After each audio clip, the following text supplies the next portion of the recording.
Okay, hello everyone. This is my first time on Facebook Live, so let me see.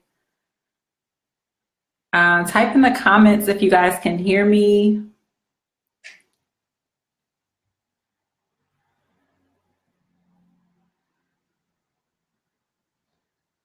Let's see who is on. Okay. Hey, I'm just giving everyone a second to get on here. Comment if you guys can hear me. Put something in the comments.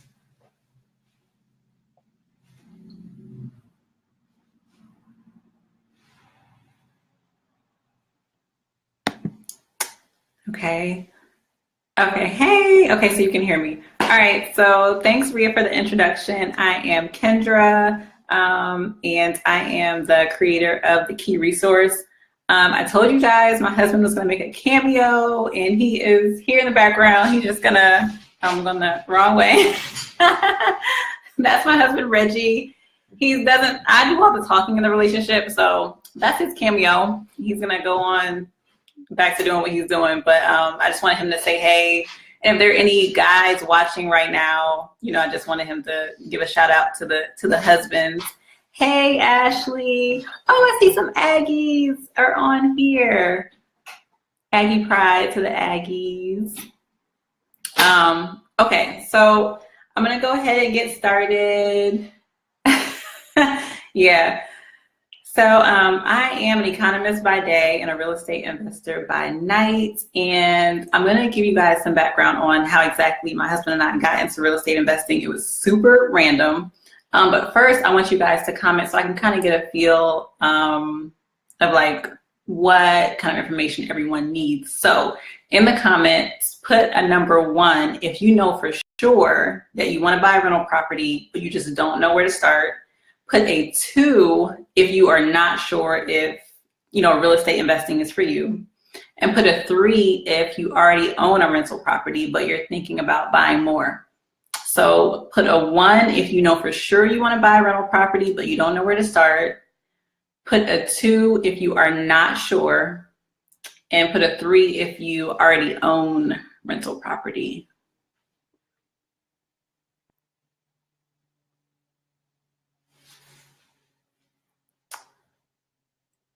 So I'll just wait for everyone to comment so I can see what everyone is. Okay. Okay, awesome. Okay, good. A lot of ones. So hopefully this will be a good start to help you take that leap. All right, so I'm gonna go ahead and get started. That's a 1 if you know for sure, a 2 if you're not sure, and 3 if you already own. Okay, Alana, yeah, you're in the Key Resource group, so I know you. All right, so my husband and I got married in 2013, and we still work for the government, but we had our government jobs. We owned the house that we live in, and we were just kind of set. Like, we were doing things how we thought we were supposed to do them, right? You go to school, you get a job, and you buy a house. We're good. But my aunt invited us over one day to play this game called Cash Flow. And it's a board game, even though you can play online now, but I've never played online. Has anyone ever played Cash Flow? If you have, let me know in the comments. The game literally changed our lives. The basis of the game is you are in this rat race of life, and the rat race could be your 9 to 5. It could be living paycheck to paycheck. It could be being like bound by debt, but you're in this rat race, and the only way to exit the rat race and to live your dream is to increase your passive income. And the way to win the game is if your passive income is greater than your expenses. And so the way to do that was like investing in real estate and like investing in stocks and everything. Okay. So no Cash Flow play. You guys have to go get Cash Flow. Like, it is our favorite game. Like, if we ever have you over our house, if you guys are ever in Texas, we're playing Cash Flow. So yeah, the basis of the game was to get out of the rat race by investing. We left my aunt's house that night. with our eyes wide open, like we were going about life all wrong. And immediately the next day we started looking for our first rental property. We were so inspired. We're like, oh my gosh, what if, we're not doing anything to like reach these goals. We're going to be working till we're like 75. Like we have to do something to get out of this rat race. So we immediately started looking for a rental property, which was way too quick. So one of the reasons I started the Key Resource was to help people not do what we did. We didn't sit down and like make a plan. We didn't do any research. We just started looking, and we bought a duplex. So the duplex has 2 units. It was a really good price. It was in like an up and coming neighborhood, and there was a tenant that was already living in one of the units, so it was like making money, and we're like, oh, this is going to be so great. But one of the things that happened was when you buy an investment property, if you're buying a property that you're not living in, you have to put 20 to 25% down. But if you were to live in the property, you only have to put like 3.5% down with certain types of loans, or like 10% down. But if you're not living in it, you have to put 20 to 25% down, which is a lot of money, especially in DC when you're thinking about like the home prices there. And like, who has that kind of money laying around? So we played cash flow. We found this duplex. And I remember the lender, the bank that we were getting the loan from, told us like, well, if you live there, you won't have to put all this money down. You can save like thousands and thousands of dollars. But at the time, we lived in this nice big house. We had like a movie theater room. We had like a backyard and a fence, which in DC is very rare. If anyone lives in DC, Miss Cyrus, I know you know. So the lender said, if you live in the duplex, you can rent out the house you live in now. You can save all this money. And my husband tried to convince me at the time, like, let's do that. Let's just move in. Let's downsize. And I really could not. I couldn't see the vision. I didn't want to sacrifice. I'm like, I'm not giving up my garage and my fence and my backyard and my movie theater room. It's just the 2 of us with no kids. So we had like so much space, and I wasn't willing to sacrifice. So we ended up having to come up with a huge down payment, like well over $40,000. And one of the ways we did that was we borrowed from our thrift savings plan. So I'm trying to cram a lot of information into a short time because I want to get to you guys' questions, but basically we played cash flow, found a duplex, saw how much money we needed to put on the down payment for that duplex. And instead of like sacrificing and moving in to save money, we decided to just come up with the money ourselves by borrowing from our thrift savings plan, our retirement.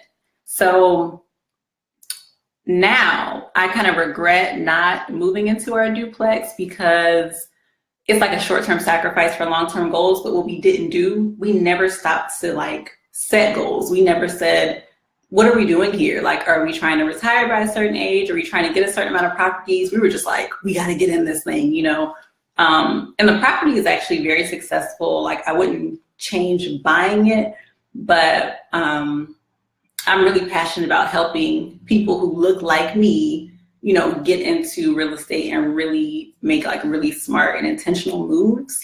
So later on down the line, we did end up what's called house hacking. When you buy a multi-unit property and you live in one and rent out the others, it's called house hacking. So we did end up house hacking later because I finally like saw the vision. And really, if you don't hit the lottery, and if your parents did not leave you an inheritance, or your family member did not leave you some huge inheritance, you have to sacrifice to build wealth. Like, you have to. And I know that now, but at the time I was like, I'm not giving up my, material things. But so we bought that duplex, and it had a tenant in it. So we're like, oh, cool. We're going to make this money on the one unit. We'll rent out the other. We'll renovate the other while we're renting out, the one that has a tenant in it. A week after we bought the property, the tenant moved out on us. He just up and left. So we were kind of scrambling. Again, we never researched like how to find tenants. We had no idea. So there was a lesson learned there. But after we got everything up and running, we were addicted. Like the money was really, really good. We had Airbnb going in one unit. We had a tenant in the other. And we just loved it. We loved the fact that we could make, the place our own. We did a lot of renovations ourselves. We just love being landlords. And next we bought a fourplex. And so for the fourplex, we did house hack. We lived in one unit and rented out the other three, rented out our big house with our yard and all that stuff. And it was an experience. I mean, living with your tenants is very interesting. If any of you ever decide to do that, please let me know, because I have stories and advice for days. But it was really cool because when you house hack, you can afford more than you normally would be able to afford for a mortgage. You get a lower interest rate and a much lower down payment. So it's a really cool concept. I do also want to go back and touch on borrowing from our TSP, our retirement. It's a very controversial thing to do. I would definitely say if you have a financial advisor, talk to your financial advisor first. For us, it made sense because we made way more money buying a rental property with that money, with the money from our retirement, than we would have made if that money sat in that retirement account. We made crazy returns. So for us, it made sense. But depending on what your retirement goals are and what your financial situation is, it may not make sense for you. So yes, so we have the duplex, we bought the fourplex, we rented out our single family house, and we also have a condo and the house that we live in now. So that's a little bit like about how we got started and some of the things that we encountered. A little insight into what it's like being a landlord. It's very interesting. Like we have some tenants that we never hear from. They pay their rent on time. They're self-sufficient. I mean, it's really easy. And then we have some tenants that we hear from all the time. We have new properties that don't need any maintenance, and we have an old property that needs a lot of maintenance. But we really, when we bought the older property, we knew exactly what we were getting into, and it's just like part of the territory. So that's a little bit of background. I kind of want to get into the questions like really early. I know I only talked for maybe like 10 minutes, but I want to see what kind of questions you guys have, and then talk from there, if that's okay.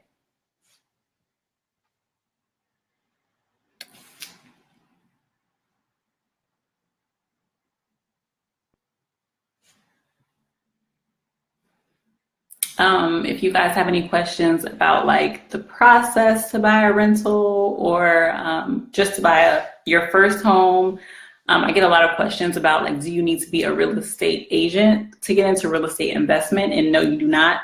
I am a licensed real estate agent in DC, but you do not have to be to get started. So.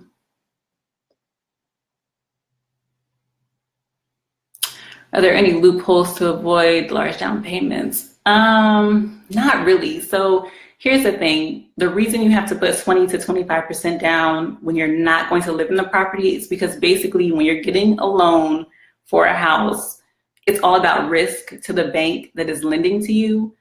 That's why they want to make sure you pay your bills on time and want to make sure you have savings, because they're trying to make sure you're going to pay them back and pay them back on time. And when it comes to an investment property, they want to make sure you're really bringing something to the table and you're vested in it. So it's really hard to avoid that high down payment. Yes, refinancing. Okay, what I recommend refinancing. Yeah, if you have equity in your home, refinancing and pulling that equity out could definitely be a good idea to fund your investment property. I've never done a refinance, but we are looking into it. So the ways we funded our investment properties, we've borrowed from our thrift savings plan to get the down payment. We sold our cars and we downsized to a one-car household. We bought a used, like really like no name brand car. And we're still a one car household to this day. And then for our 4-unit, we used an FHA loan. So we only had to put 3.5% down, and we house hacked and lived in one and rented out the other 3. And for the condo, we bought it cash. So those are the ways that we financed our properties. But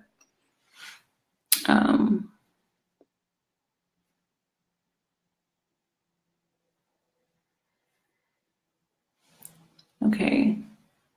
I'm trying to see, does anyone have any other questions?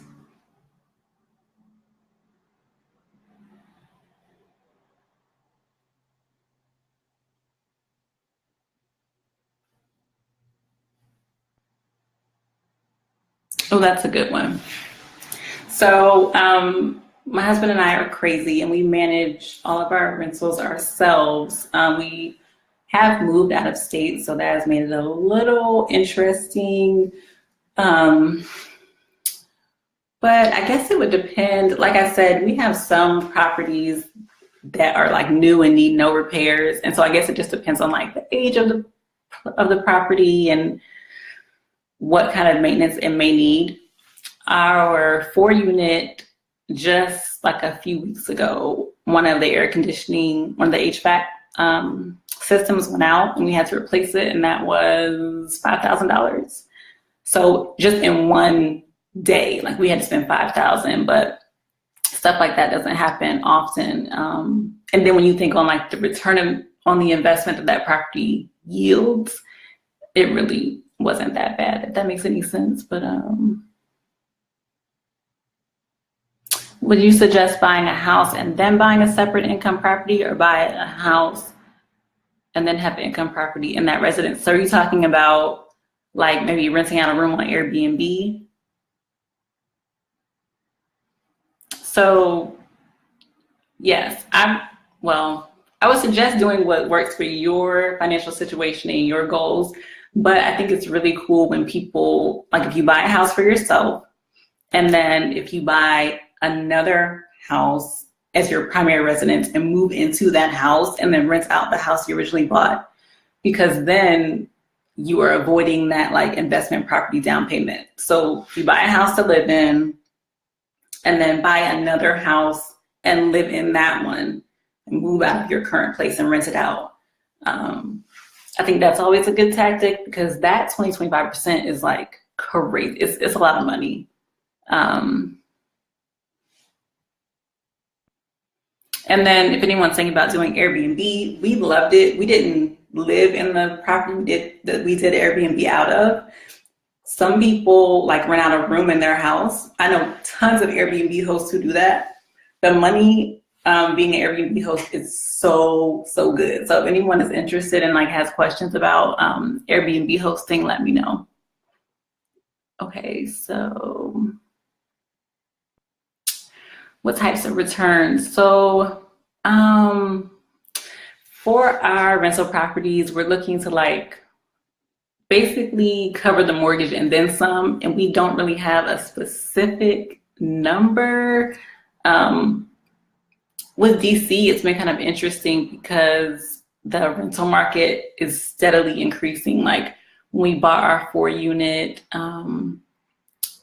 the rents were, a certain price per unit, and now less than a year later, they've almost tripled, just because of how DC is like gentrifying and growing so quickly.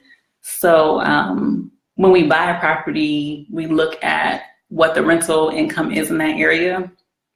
And then we say, okay, the mortgage will be about this amount, so we could make, get covered the mortgage, and then some. But it just depends on what your goals are. Oh, so you're saying like, okay, so the question earlier was, would I suggest someone buying a house and then making rental income off of that house that they live in, like a basement unit? Yes. So actually, before we bought our 4-unit property, we were looking for a house with an English basement. I don't know if they call it the English basement everywhere, but in DC, a house with an English basement is like a basement with a separate entrance. And so that was our big idea. We had no idea about FHA loans. We didn't know that when you use an FHA loan, that you basically qualify for more because they consider the rental income for the other units in that building. They put it towards your income. So say you're looking at a 4-unit building and each apartment rents for $2,000. So you take that $2,000 per apartment, multiply it by 12, and they tack that on to your income that you're making at your job. And they basically like pretend as if you're already making that rental income, which makes you qualify for a larger property. So before we bought our 4-unit, before we knew all that, because no one had told us that, and this is why I started the Key Resource, because literally there are so many things that like no one is telling us. It's like you have to like dig and search to get this information, and it shouldn't be that way. Before we bought our 4-unit, we were looking for a house with the English basement. We're like, okay, we'll move out of our house, we'll buy this other house and rent out the basement on Airbnb. And we'll make like $1,500 on top of paying the mortgage, you know. But what happened with that is it fell through in a really bad way, but it was a blessing in disguise. And every time we have a real estate deal that falls through, we are always devastated, but we always end up like coming across something way better. So what happened with the property with the English basement, and this is also another lesson learned, is we put in an offer. The offer was accepted, and we had the inspection done and everything like that. But when the appraisal happened, so the appraisal is when the bank or the lender basically sends someone out to determine the value of the house. So no matter what price you and the seller land on or agree on, the appraisal is all that matters. When the appraisal came back $40,000 less than what we and the seller had agreed upon for the price of the house. When that happens, the bank will not lend you any more money than what that appraised value is. So either you have to come up with the extra $40,000 or the seller has to decrease their price $40,000. And you guys might already know this, but that was our first time encountering that. So we had already started like planning our lives like in our head in this house, and we loved it so much. We were so attached, and it fell through. So that is what kind of led us randomly into finding out about this 4-unit and like how we could apply and how we could afford this thing. I mean, a 4-unit in DC is not cheap, and we were really unaware that it was even possible. So to answer your question, yes, I think it's a great idea to have an English basement creating passive income in your house. Yes, I think it's a great idea.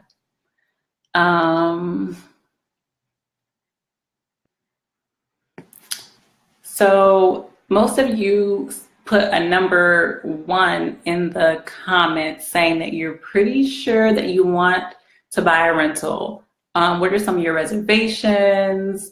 Are you guys waiting to like save a certain amount? Are you like trying to figure out what area to invest in? Let me know.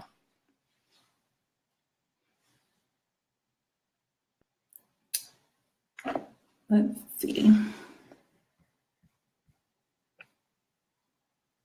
So yeah, most of you put 1. Alana says she owns a rental. Alana, where's your rental?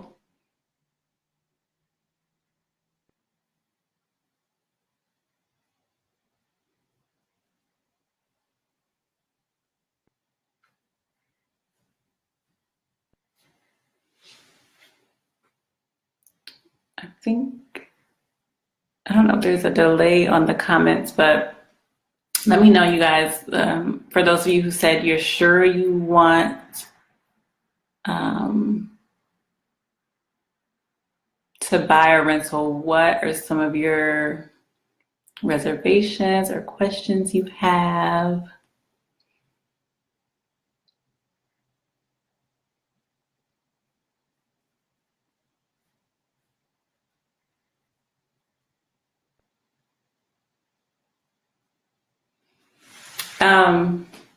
Also, if any of you are in Seattle, there's this really cool program they have where if you rent out one of the rooms in your house on Airbnb, they will pay your down payment. So you get a house with no down payment in a really super high cost of living area. Um, if you rent out a room on Airbnb. And so basically, like over time, they would pull from your Airbnb earnings to pay that down payment back. But upfront, there's no down payment. And there's so many programs like that, mostly for first-time home buyers, or if you're not a first-time home buyer, if you're going to occupy the house, you can get access to tons of different programs and incentives. That's why I always suggest trying to either house hack or moving out of your current home if you own it and buying another home as your primary residence.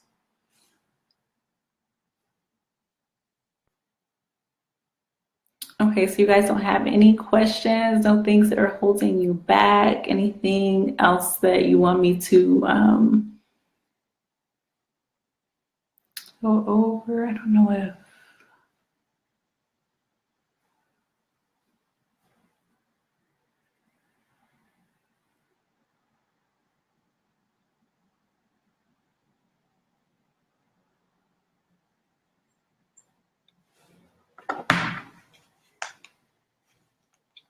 you maybe got lost so you rent a property. So in DC, it's actually, oh hey DeLauren.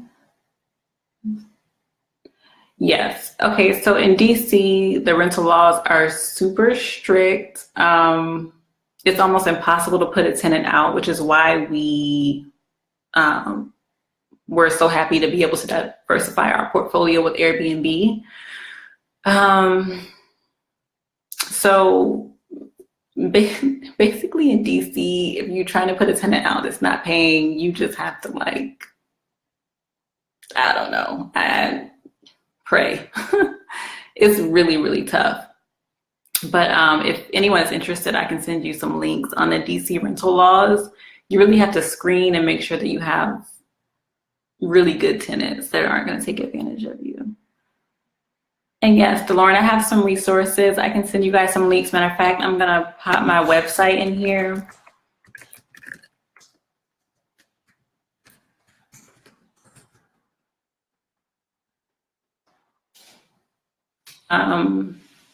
Depending on what you're looking for, because I help people who are trying to buy like their first house, and then people who are trying to buy rental properties. Like I said, if you guys are thinking about house hacking, I have advice for days, advice and stories for days. But basically, just like recapping everything, if you're looking to get your first rental property, it's really all about getting out of your comfort zone.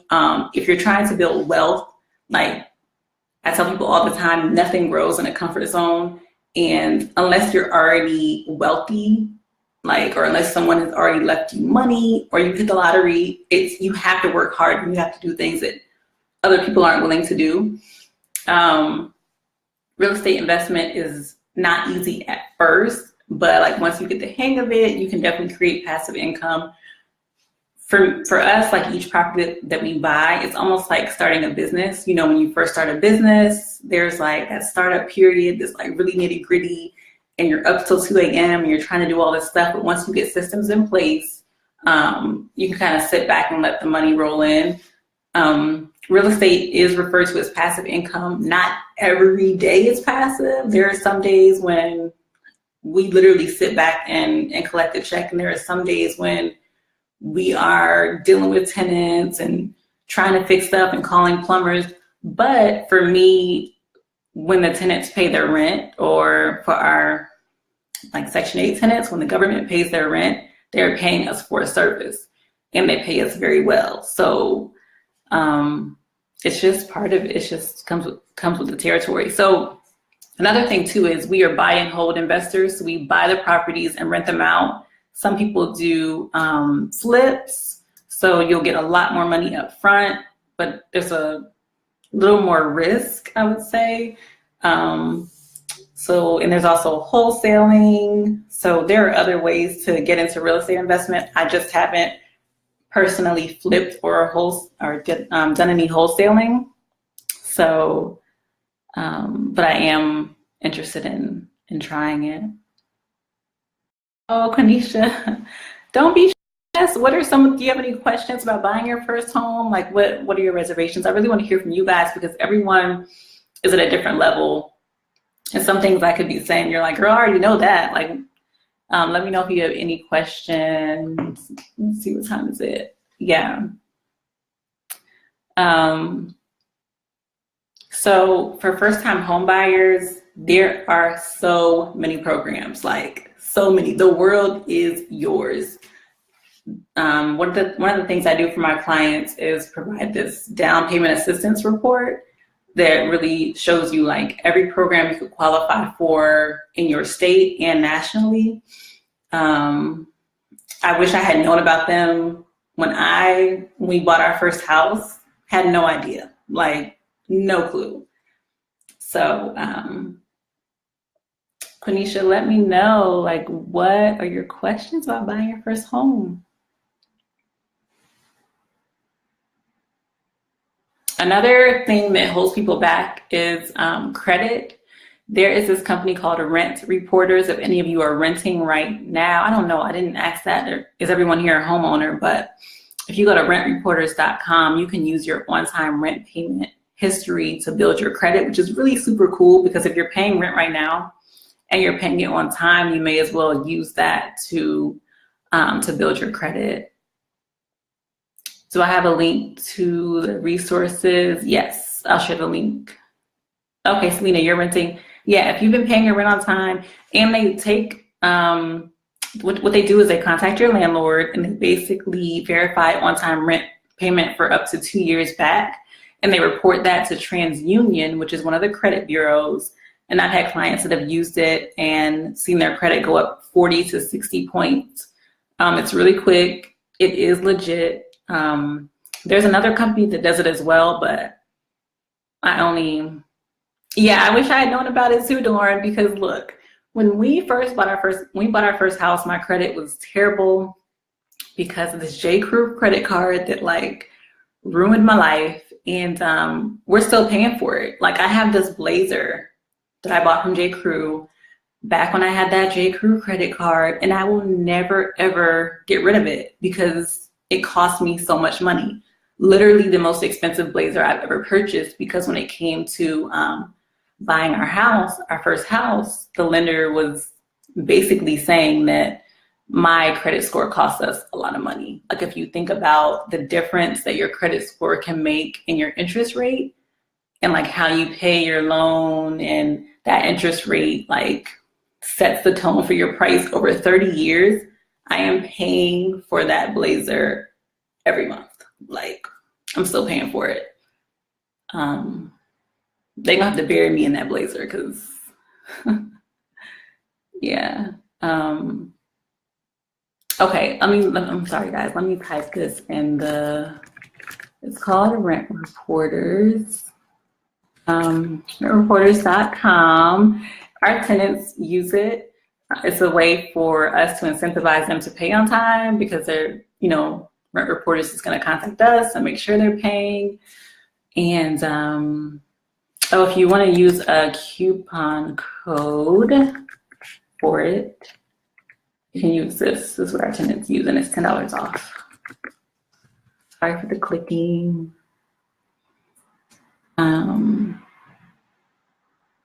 Okay, so the rent is super high. Yes, so rent is really high, and one of the things that people may not realize is once you get over the down payment, paying a mortgage is really, it's just like paying rent. Like usually a mortgage and a rent payment are going to be about the same. You just have to get over that down payment hurdle. And if you're a first-time home buyer, there are so many ways you can do it. Like there are so many programs out there. You just really have to find them. And that's what I love doing. Like I love sharing that with people. So And for the investment property thing, if you can just house hack, if you can like not be like me and be willing to like sacrifice short term, the sky's the limit. Like you just got to get in there and get over that down payment. All right, let's see. Did I miss any comment?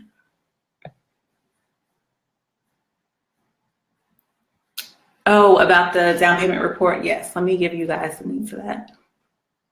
Okay, awesome, Quenisha. So I also have, if anyone is interested in, like if you guys live in like a high cost of living area, like New York City or Los Angeles, it's really hard to get into the rental market in those places. So there are some companies that will help you invest in real estate in like lower cost of living areas like Florida, like Detroit and Cleveland and places like that, Baltimore. So if anyone is interested, send me a DM. Let me give you guys the link for.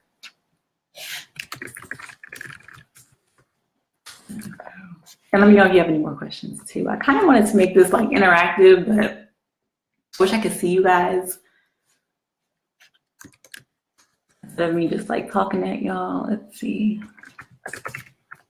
I hope I typed that right. Okay, that's that.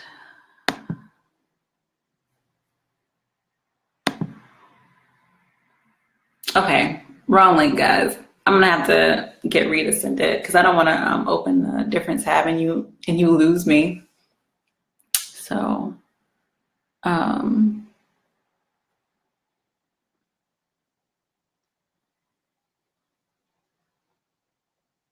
yeah, I'm gonna have to get Rita to send it later, or I'll pop back in here in the group and type it in.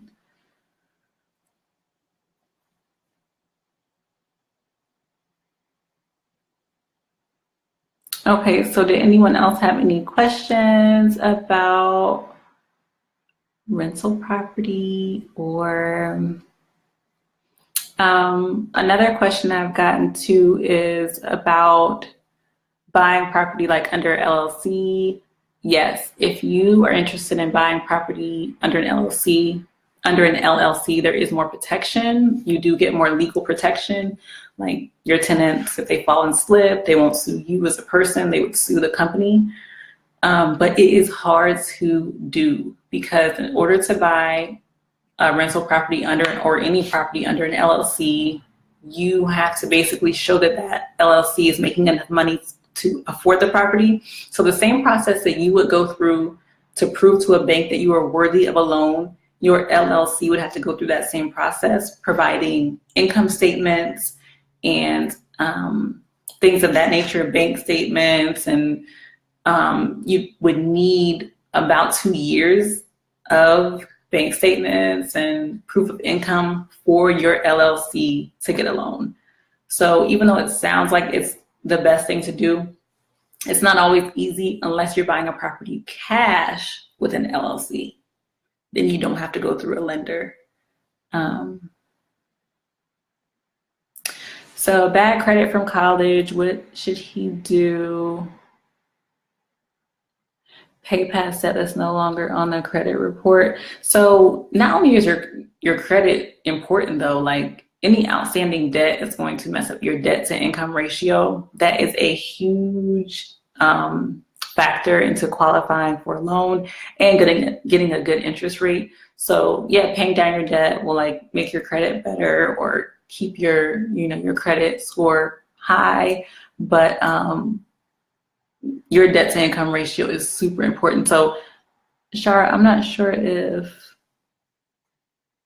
you're saying it's no longer on the credit report, but if he's making a monthly payment, you definitely want to get rid of, like if you can pay off one student loan or pay off like one credit card so that's not showing up as a monthly payment.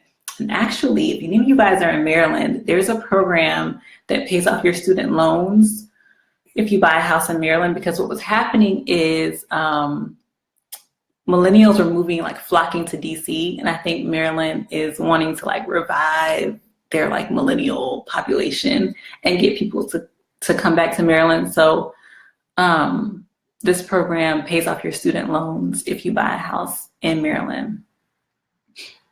So let me know if any of you guys are in Maryland. It's a really cool program.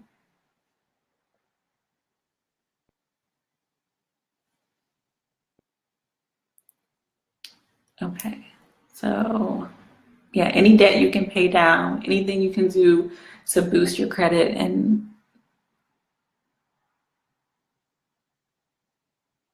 okay, yeah, I would focus on paying down your current debt. And if you have any student loans, you should look into the program. It's called the Smart Buy program. I'll type that in here. Smart Buy program. I think it's fantastic. The numbers really have to work for it to be really beneficial to you. And I can explain if you contact me later. If anyone's interested in learning more about it, just let me know. It's really cool.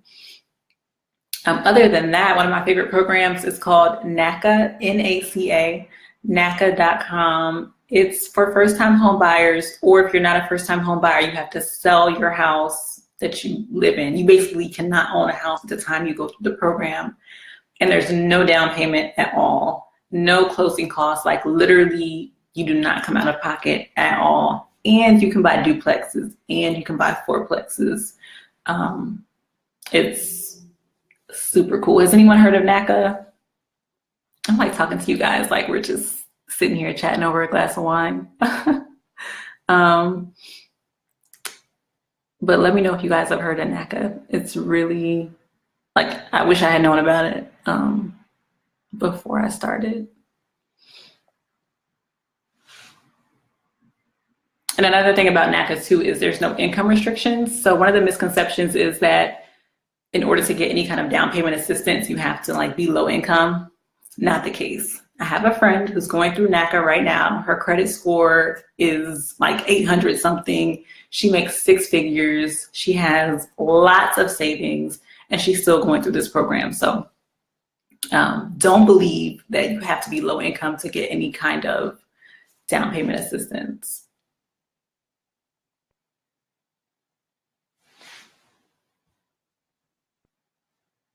Okay, Alana, you have. You almost did. What happened, Alana? Like, what made you decide to not go through NACA?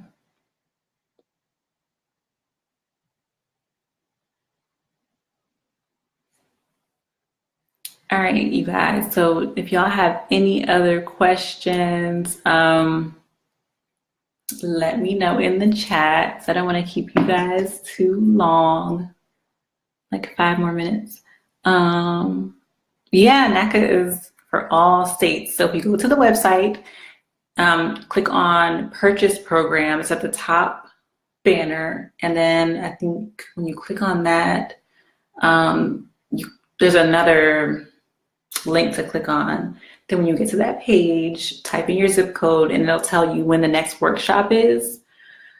The workshops are super informative. You can go and sit in. They are long though, like 3 or 4 hours long. Bring a snack. I made the mistake of going with a client and not taking a snack. And that was so miserable. But yeah, NACA is for all states. And they also, NACA, they do not consider your credit score. They basically just are looking to make sure that you're being financially responsible and you're paying your bills on time. But they're not going to like X you out because of your credit score, which is really cool. It's a really, really great program. They also do like financial counseling and everything when you go through the workshop. So, all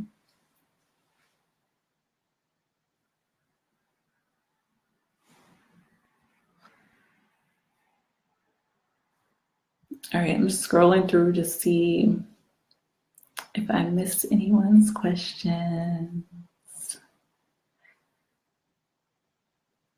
11 is the next workshop. Yeah, you should go, Quenisha. Make sure you bring a snack, especially because NYC, I mean, it's so expensive. Like to be able to get in on a property and not have to pay a down payment, no closing costs.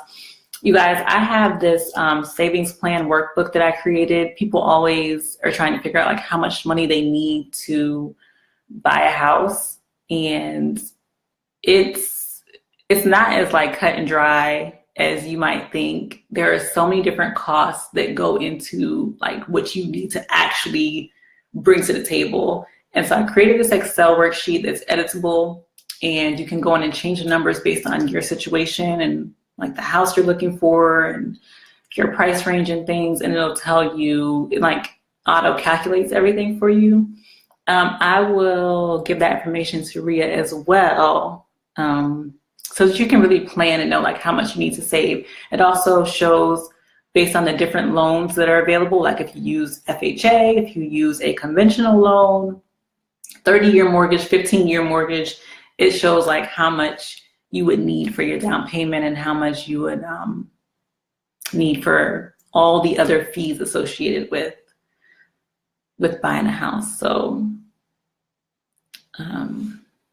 that's one of the things. I think someone asked earlier, what can you take back to your hubby?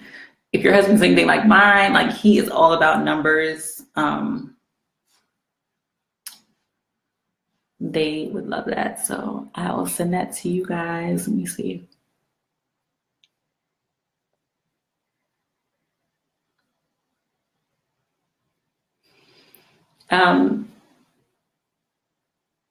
And back on the credit thing too, just no matter what you do, when you're going to get a loan for the house that you're going to live in or a rental property, you just want to make sure you present as little risk as possible to the lender, to the bank. So whatever you can do to show that you are worthy of the loan that they're going to give you will definitely help. And now for us, now that we have rental property, like having that extra income makes us more qualified. So once you get that first one, like you just make it even easier for yourself to get the next one, because you can show that cash flow, you can show that your income is increased, and you're able to manage and have a successful rental property for that one. So you're more likely to get a mortgage for the second, if you want to go that route and get mortgages. Some people are of the mindset that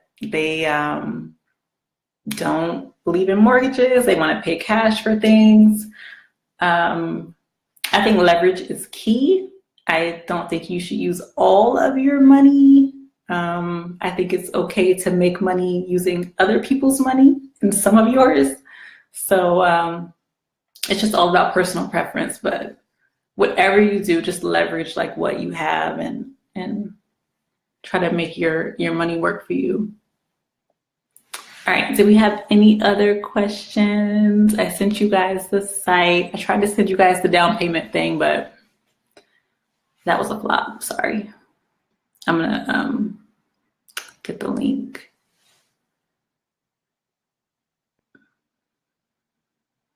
For maintenance, I really wish I could answer that question, but for maintenance, it's hard to judge because my husband fixes everything, like until we just moved, and so now we're having to like hire people, and so I haven't got the hang of it just yet. But I'm sure there's some kind of formula out there, but we haven't had to calculate it because he fixes everything. But what you could do is maybe Google in your area and see how much property managers are, and average like 3 different property management services, and then use that as your basis. But I'm not really sure.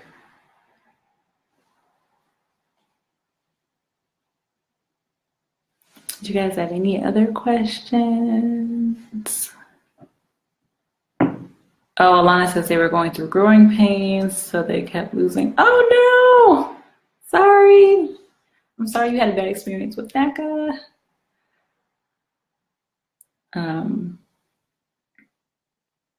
All right, guys, I think I'm gonna close it out because I know it's really super late. I'm glad you guys like chatted with me.